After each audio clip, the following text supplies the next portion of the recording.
Surplus amount ఉన్నప్పుడు అందరూ ఆలోచించేది ఏదో ఒక ఇన్వెస్ట్మెంట్ చేయాలని. ఆ ఇన్వెస్ట్మెంట్లో కూడా మేజర్ రోల్ రియల్ ఎస్టేట్దే.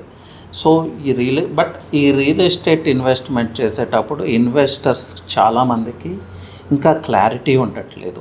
మనం చేస్తుంది లాంగ్ టర్మ్ ఇన్వెస్ట్మెంటా, మిడ్ టర్మ్ ఇన్వెస్ట్మెంటా, షార్ట్ టర్మ్ ఇన్వెస్ట్మెంటా, ఈ విషయంలో క్లారిటీ రావాలి. ఈ షార్ట్ టర్మ్ ఇన్వెస్ట్మెంట్ చేసేటప్పుడు అంత ఫైనాన్షియల్ క్యాపబిలిటీస్ మనకు ఉన్నాయా లేదా అనేది చూసుకోవాలి. మిడ్ టర్మ్ ఇన్వెస్ట్మెంట్ చేసేటప్పుడు మీ నెక్స్ట్ ఫేజ్ ఆఫ్ లైఫ్లో మీకు ఎలాంటి రిక్వైర్మెంట్స్ ఉంటాయి అనేది చెక్ చేసుకోవాలి. లాంగ్ టర్మ్ ఇన్వెస్ట్మెంట్ అంటే మీ రిటైర్మెంట్ తర్వాత మీ ఫేజ్ ఆఫ్ లైఫ్ని ప్రొటెక్ట్ చేసేది, అలాగే మీ భవిష్యత్ తరాలను కూడా ప్రొటెక్ట్ చేసే ఇన్వెస్ట్మెంటే లాంగ్ టర్మ్ ఇన్వెస్ట్మెంట్.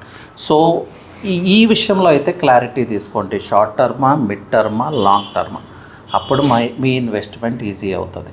ఇలా కాకుండా ఊరికే హైవే, ఈ హైవే, ఆ వెంచర్, ఈ వెంచర్, ఇట్లా మార్కెట్లో అన్ని వెంచర్స్ని టచ్ చేయటం వల్ల ఎలాంటి ఉపయోగం ఉండదు.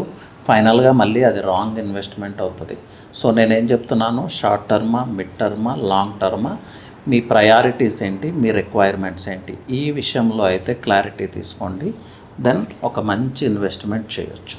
Thank you.